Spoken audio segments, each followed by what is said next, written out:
sabia que empreender era tudo isso.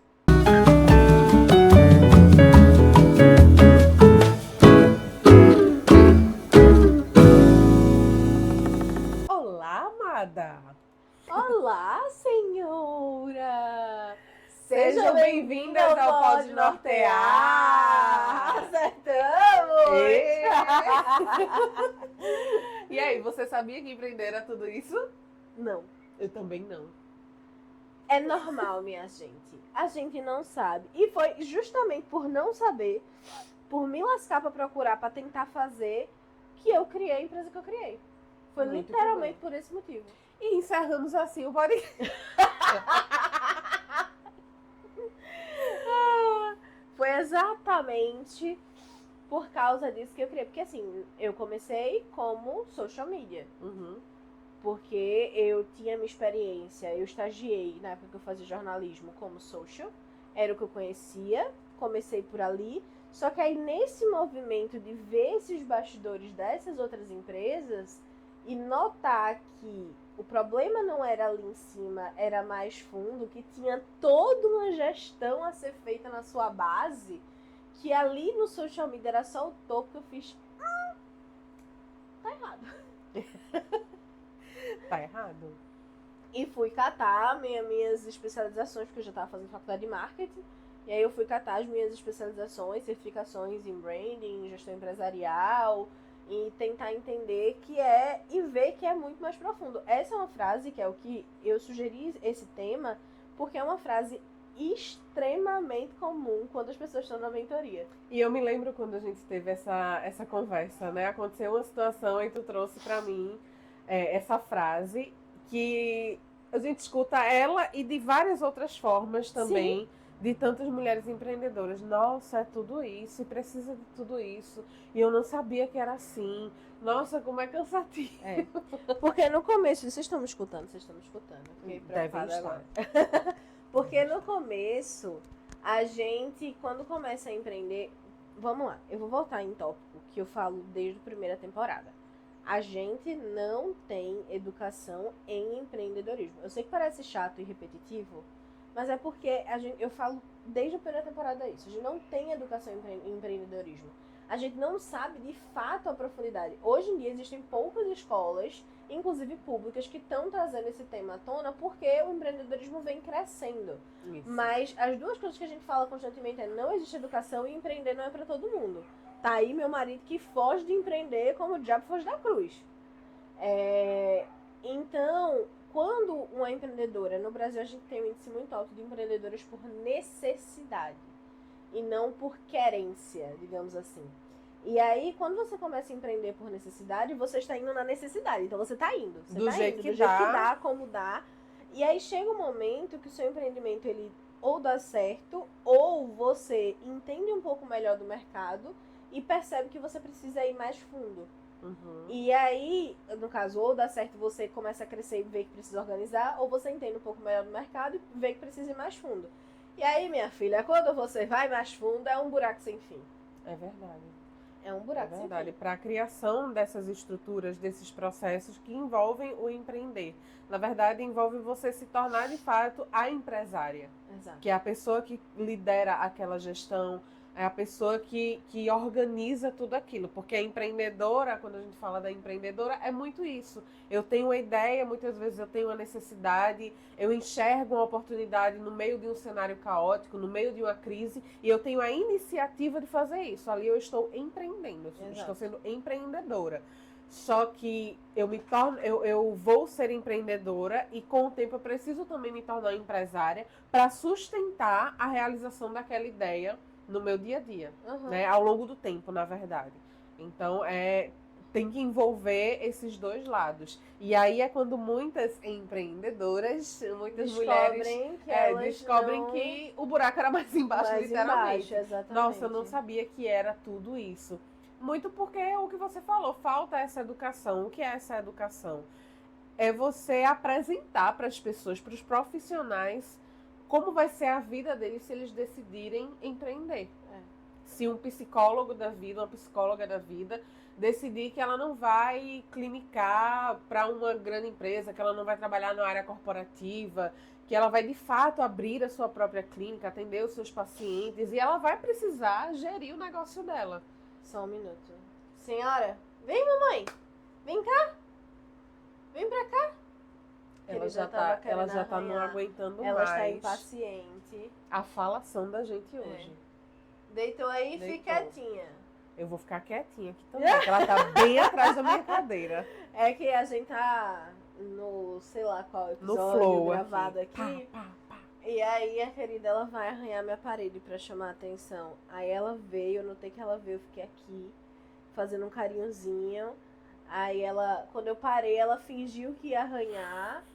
Aí eu reclamei, ela deitou. Vamos ver se ela vai ficar assim. Vamos ver. Mas aí, Rai, o que é que a empreendedora faz quando descobre que é tudo isso aí mais um pouco? Surta! Por isso que lá nos episódios da primeira temporada eu falei, o que é que você precisa para empreender? Terapia. Terapia. Bastante. E por isso que quando nós começamos o podcast, lá na primeira temporada, os primeiros episódios foram justamente trazendo essa base, né? Exatamente. Esse entendimento do que é que tem que ter. Logo, o que é que a empreendedora precisa? Assistir os episódios do podcast. Maratonar a primeira temporada. Maratonar a primeira temporada, porque na primeira temporada inteira e numa parte da segunda, a gente trouxe tópicos, inclusive a gente fica dizendo que é um mini curso, né? Porque a gente trouxe o que é que você precisa para começar, o que é que você precisa para melhorar, como você pode potencializar a sua gestão, como você pode. Então, a primeira e a segunda temporada, elas são muito focadas nesse processo de construção. A segunda, no final, do meio pro final, já um pouco menos. Da primeira, tem todo um foco nisso. Só da primeira temporada tem 20 episódios. Da segunda tem 12. E aqui a gente já tá no sei lá qual. Que eu não parei pra contar mais. Nortear Escola de Empreendedorismo. Vamos baixar o fogo. Cala. Mas, ó. Quando você decide que você vai empreender, quando você não empreende por necessidade, você precisa entender. Essa frase, majoritariamente, eu escuto de quem começou realmente a empreender por necessidade. E aí eu digo, realmente, empreender é tudo isso. E o que você quer fazer com tudo isso? Você quer desistir para um emprego CLT? Pode, não tem problema nenhum. Eu não sou a pessoa que vai demonizar CLT. Sendo muito sincera. Já foi minha base por muitos anos, é a base do meu marido, tá tudo certo. Mas se você disser, não, eu vejo que eu não tenho perfil para isso, eu quero realmente empreender, aí você vai profissionalizar o seu negócio. Aí você vai se tornar empresária. Aí você vai entender como é uma gestão aceitável, o que é que você precisa para ter uma gestão funcional, como você vai desenhar essa gestão, quais são os seus processos, quais são as suas rotinas, quais são as suas metas, resultados chaves, objetivos, o que é que você quer construir como negócio, qual é a sua marca, qual é o conceito da sua marca, a base. Aí é quando você vai construir de fato o seu negócio, a sua empresa. E eu acho que isso tem muito uma questão de você ampliar a sua visão, a sua perspectiva quando você começa nessa jornada empreendedora e você continua. Às vezes você sim, começou um negócio para ter uma renda extra, mas aí você vê que não é apenas aquilo, que existe uma outra possibilidade e é muito de você pensar, eu quero crescer, como eu quero crescer? Já tive mentoradas disso, que chegaram, eu comecei como uma renda extra, mas agora eu tô vendo que eu quero que isso aqui se torne um negócio. Eu quero me aposentar daqui a uns anos e seguir com isso daqui. Já tive mentoradas que vieram com essa visão. E um feedback, eu sei quem é, que a gente sabe tudo. Se for amiguinhas de empreendedorismo. Amiguinhas. Mas um dos feedbacks que ela deu foi o quê? Agora eu me enxergo como uma marca. E como um negócio. Sim. E não só como uma renda extra. É por isso que eu tô falando dessa questão da perspectiva. Porque eu já tive uma experiência trabalhando em outro projeto, de outro nicho, outro tipo de negócio mais local, mais ali comércio tradicional, e que eu me incomodei com o seguinte, de ver os perfis de pessoa, né? Então tinha aquele comerciante que você via que ele tinha uma visão diferenciada. que ele tinha aquela loja, mas ele já pensava em abrir uma outra, e ele fazia treinamento com a equipe, e ele buscava capacitação para ele mesmo, e aí ele, vou contratar uma consultoria financeira, porque, sabe, você viu a pessoa falando e você, nossa, essa pessoa tem visão, Isso. ela quer estruturar o processo. E já você via outras pessoas, eu, no caso, eu via outras pessoas que eu tive contato, e você vê que a pessoa tem esse potencial de crescimento, que se ela organizar, ela vai que vai bonito. Com tudo. Só que a pessoa não tinha a visão, não tinha essa perspectiva de eu quero crescer, eu quero organizar, eu quero entender os meus resultados. Até podia ter, mas tinha medo. Então, Que eu já tive essa situação também. Inclusive da própria pessoa dizer, Rai, se eu botasse pra frente o que a gente construiu na mentoria, eu sei que eu estaria em outro lugar. Mas eu acho que eu tenho medo de dar certo. Sim, aí a gente vai pro lado já dessa mentalidade, dessas crenças, né? De travas que a gente tem, que precisa ser tratada, inclusive, em terapia. O que eu falo da perspectiva é muito aquela pessoa que... Tá bom aqui. Tá bom. Ah, sim. Tá bom aqui. E ok, porque às vezes, dependendo do tipo de negócio, do mercado e das circunstâncias, tá ok ficar ali, você vai ficar ali por muito tempo e vai ser confortável para você. Só que o mercado tá aí com suas dinâmicas e o mundo tá aí mudando rapidamente. O tempo inteiro, senhora. E dependendo do que acontecer, você pode ser engolida. Isso me lembrou um caso de...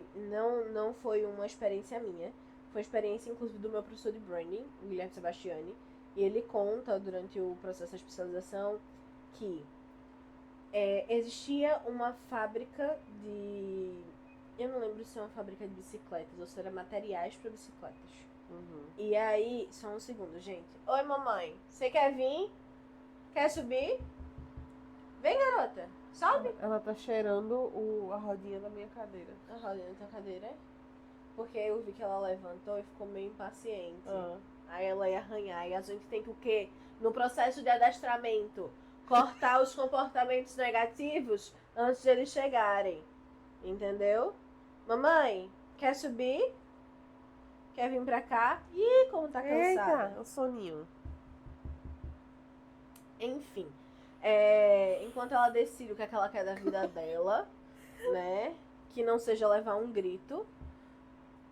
Vai deitar aí. Acho que ela vai entrar embaixo da cadeira. E aí, ele contando a história que tinha essa fábrica. E quando chegaram pra procurar eles, como empresa, a Sebastiani Branding, essa fábrica chegou já desesperada. Pois era ali cerca dos anos 2000, 2001. E aí, até então, não se tinha uma abertura de importação muito grande da China. E eles tinham um monopólio de mercado. Só que as barreiras caíram. A China começou a exportar.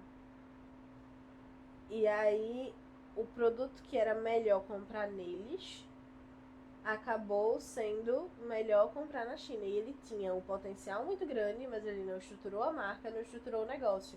Ele era grosseiro com as pessoas, e as pessoas faziam negócios com ele quando eu digo a empresa, tá? Ele, o dono, enfim.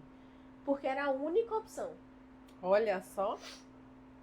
E aí não se preparou para esse estouro de mercado. Quando deixou de ser a única opção, foi atrás de construir uma marca, de construir um negócio. Só que aí já tinha perdido tempo. E ficou um mercado extremamente competitivo. Não sei se a empresa faliu, não sei o que aconteceu com a empresa. Ele não concluiu. Muito acredito que por questão de confidencialidade.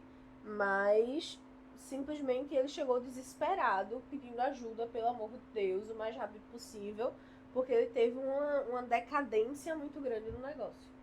Pois é por isso que essa visão, essa perspectiva ampliada das coisas, ela é muito importante para o empreendedor que quer crescer, que quer se manter no mercado por muito tempo, porque a gente não cria um negócio para acabar daqui a 10 anos. Cria um negócio que sustenta a vida, sustenta às vezes gerações, né, da mesma família. Isso que tu contou me lembrou um estudo de caso que na verdade foi do curso de Painho. pai faz o curso e aí tem uma matéria lá de administração. E aí ele compartilhou comigo o estudo de caso que o professor passou lá para eles, que falava sobre...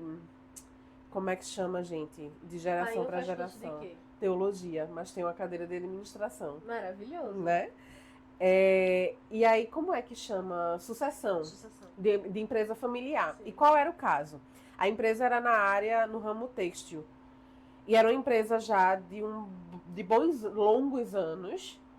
O pai fundou essa empresa, começou pequeno, com a loja, aquela coisa, não era a oportunidade, a necessidade. Começou pequeno, foi crescendo, crescendo, crescendo, expandiu, tal. Maravilhoso.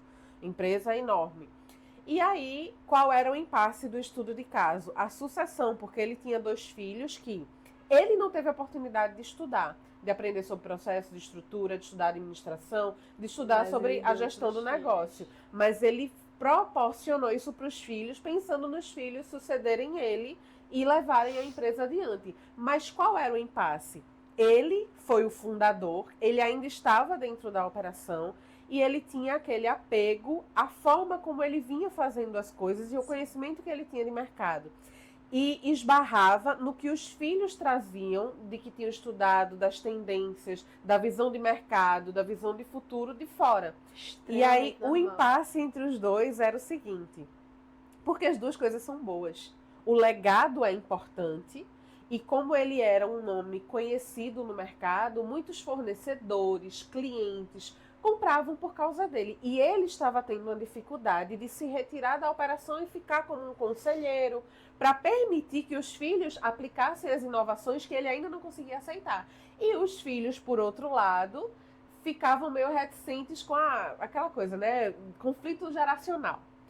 O meu pai tá atrasado, sabe? E não é, as duas coisas são boas.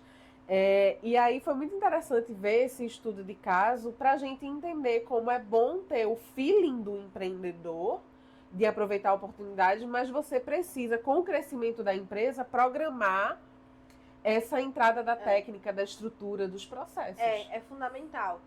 Isso é uma coisa que eu digo bastante para as meninas na mentoria, que é, se você me procurou, é porque você não quer continuar uma eu presa para sempre. Uhum. E aí a gente precisa estruturar agora o que vai ser uma coisa maior no futuro. E é melhor fazer agora do que trocar o pneu com... Aí é que não seria o carro, seria o ônibus, o caminhão andando. Porque já cresceu. Porque já cresceu. Então, respeitar esse legado é fundamental. E é que é onde entra o equilíbrio. De respeitar o legado, mas aceitar as inovações e como isso vai conversar.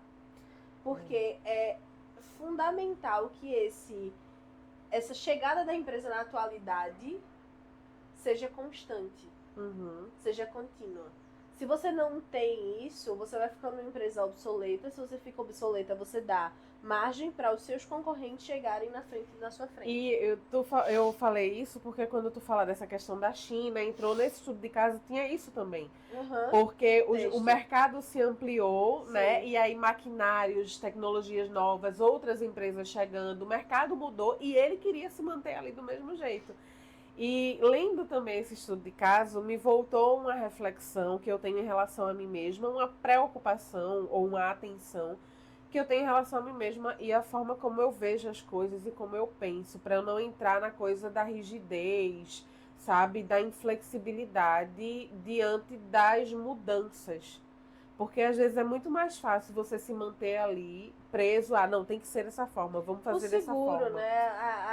A zona de conforto. Uma coisa que hoje eu tento fazer, assim, até na minha vida pessoal, para ampliar essa visão, eu tenho amigos de várias faixas etárias, de várias tribos. Eu gosto de conversar com gente muito mais nova que eu e gosto de conversar com gente muito mais velha que eu, porque eu tenho muito medo, entre aspas, uma forma de falar, mas eu tenho muito medo de me tornar essa pessoa resistente, tipo, não vai mudar. Até agora eu fiz assim, eu quero fazer assim, ninguém vai mudar, porque isso pode acontecer com a gente. Porque cada vez que você, a cada ano, enfim, ao longo da sua vida você vai crescendo, amadurecendo, é natural que você fortaleça as suas convicções. Sim. E já dizia Nietzsche, convicções são cárceres. Porque ao mesmo tempo que elas são importantes para algumas coisas, elas prendem muito a gente também de enxergar as coisas de uma outra forma que muitas vezes é necessário. Eu super entendo essa luta, porque é uma luta que eu tenho. Eu gosto muito, Taurina, amores, da estabilidade. Opa, o meu ascendente é em touro, então assim, tá meio explicado. Da estabilidade, do que é fixo, do que não é nem parado, mas é estável mesmo. E aí, ao mesmo tempo, eu não sei se a lua é em Sagitário, o ascendente em Câncer, não sei o que aqui. Parêntese, eu gosto que elas vêm com branding, estudo de caso, filosofia e astrologia. Não sei se alguma dessas coisas é só questão de personalidade. Guilherme diz que eu sou um tubarão. Eu nunca tô parada. Eu nunca tô fazendo a mesma coisa por muito tempo. Nunca. Eu sempre porque eu tenho medo também, como o Kel falou, de ficar parada nesse lugar. As minhas convicções, às vezes, elas são muito fortes. E eu preciso abrir esse só um minuto. Momô, senhora, chamando o marido pra ajudar. O pai da criança. O pai da criança. Senhora. A sombra dele aparecendo aqui. E aí eu tenho muito esse medo de, porque às vezes eu paro e faço, tô sendo cabeça dura aqui. Tô sendo cabeça dura, pera, deixa eu mudar isso aqui. Mas sabe por quê? É porque, eu já conheço, só posso falar. Ai, fala. É porque você tem aquela coisa que a gente tava falando, acho que até ontem. Você tem uma intuição muito forte, e não só intuição. Por que a gente acha que intuição é uma coisa ruim, né? Enfim, isso é para outro episódio. Mas não é só uma intuição do eu acho. Você tem já um olhar treinado para tendência, para análise. E você também tem uma intuição muito forte. Então você percebe muito antes quando as coisas precisam acontecer. Só que aí, em alguns momentos, talvez você diga, tá, será que realmente tem que ser? Ou eu tô segura aqui naquilo que eu acho que tem que ser? Eu acho que é uma coisa de pessoas inteligentes e de pessoas...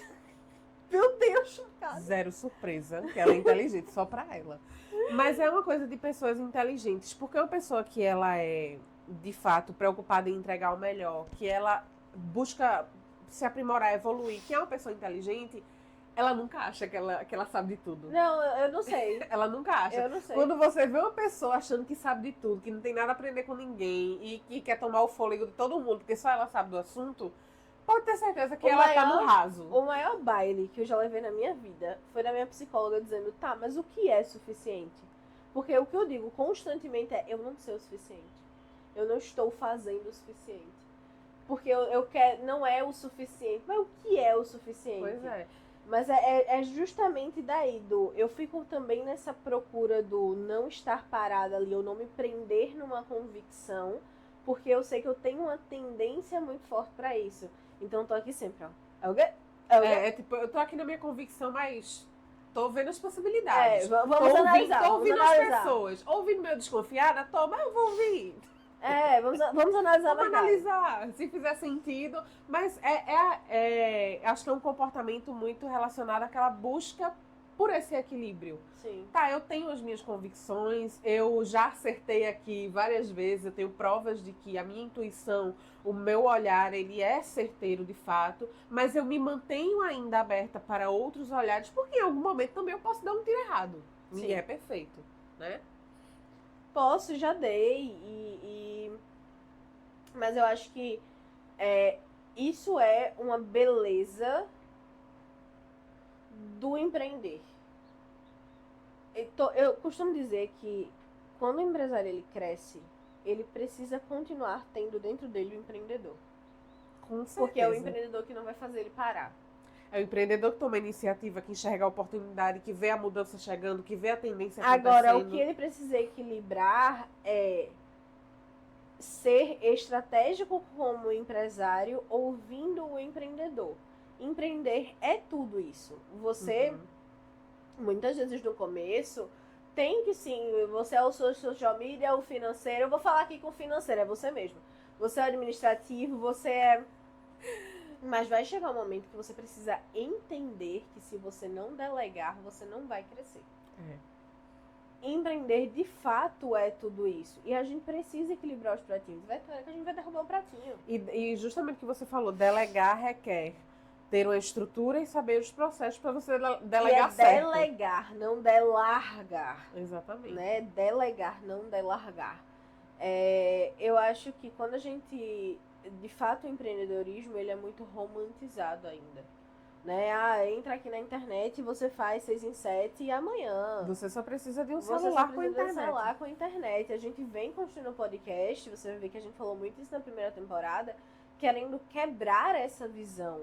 Porque a gente sabe que o empreender custa muito. Mas, ao mesmo tempo, é o equilíbrio que você precisa ter para que esse custo valha a pena na vida.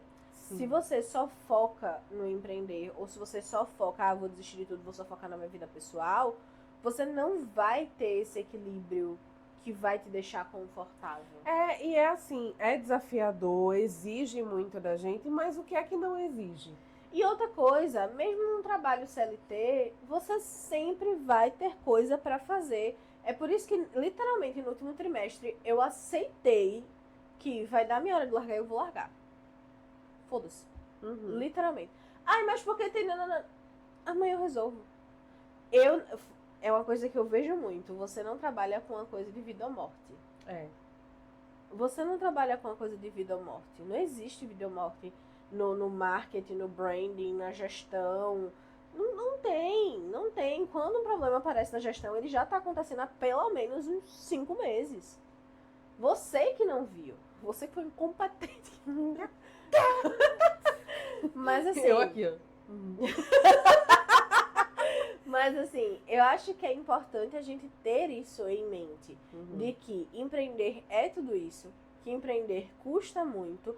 Mas que a chave do equilíbrio desse empreendedorismo precisa estar em você. Você precisa querer se profissionar para sair de um empreendedor para uma empresária. E não de uma empreendedora para uma empresária. E não perder a sua empreendedora. Isso. Num processo. Porque você precisa estar ciente ali, ser o líder do seu negócio, estar ciente da sua gestão, estar ciente do seu branding, estar ciente de todo o seu cenário de negócio, mas ao mesmo tempo também estar entendendo o que é que o mercado acontece. Literalmente, eu não acho ruim quando alguém diz assim, o cérebro da empreendedora não desliga. De fato não desliga. Você tá fazendo um bordado e na sua cabeça vem uma ideia nova. Só que como você lida com essa ideia é que faz a diferença. Do pegar o celular, gravar um áudio, anotar na sua caixa de entrada, enfim, no seu grupo do WhatsApp com você mesma e seguir a sua vida. Entendeu? Empreendedor realmente não desliga. Realmente as decisões estão todas na sua mão. Mas foi o custo que você resolveu pagar quando você decidiu empreender. E aí, como você lida com isso, é que muda todo o jogo, né, Kel? Eu acho que uma coisa que atrapalha muito, infelizmente, e é o que você falou desde o início do podcast, a gente vem trazendo isso à tona, são esses discursos de que é muito fácil, de que você consegue só com o celular e com a internet, que as pessoas já não têm educação a respeito do que é empreender de fato. E aí ouvem um discurso desse, que é tudo que o cérebro da gente primitivo quer, facilidade, pouco gasto de energia. E aí a pessoa entra, aí compra, aí investe, aí vai. E entra num buraco de minhoca que não acaba mais. E aí quando vê, tá pobre, falido, lascado. E frustrado. Porque não é fácil. Você precisa de uma estrutura. Você precisa saber para onde você vai e entender que sim, é estratégico saber como você vai. Né?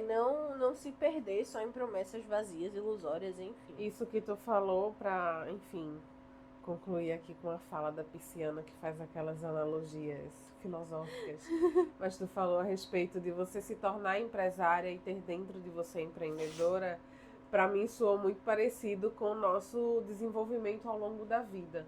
Você se torna uma mulher adulta, você age como uma mulher adulta, mas você tem dentro de você a sua... Só vamos parar a filosofia. No meio Guilherme, Panda. Ela tá raspando as paredes. No meio da filosofia. Peraí, vou começar de novo para não Começa perder de o novo. clima. Perdão.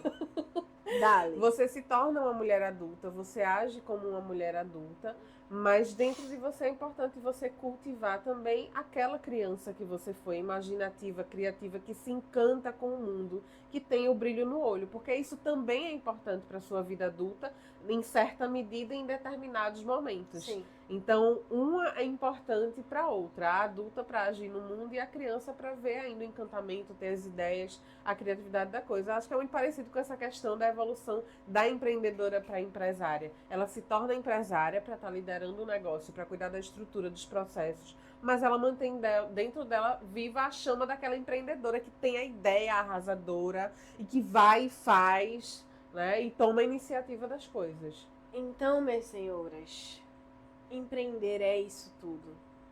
E mais um pouco. E mais um pouco. Mas não estar sozinho nessa caminhada também é fundamental. Então tenham sempre isso em mente. Você consegue chegar a muitos lugares sozinha, mas você consegue chegar com muito mais tranquilidade se você estiver com outra pessoa ao seu lado, lhe apoiando, direcionando de alguma forma. Outra pessoa, outras pessoas, não é isso? Como a gente, por exemplo. Como a gente, por exemplo. Vem!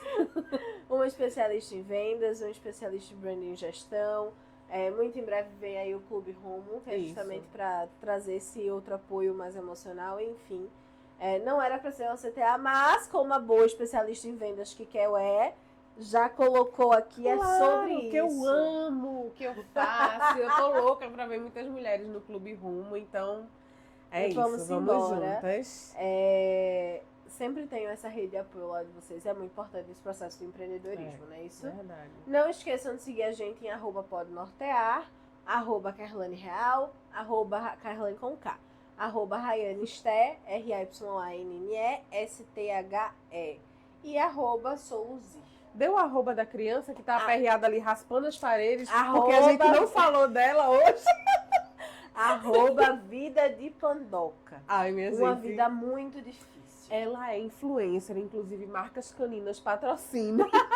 A mãe e o pai aprovam. Um beijo pra vocês. Tchau.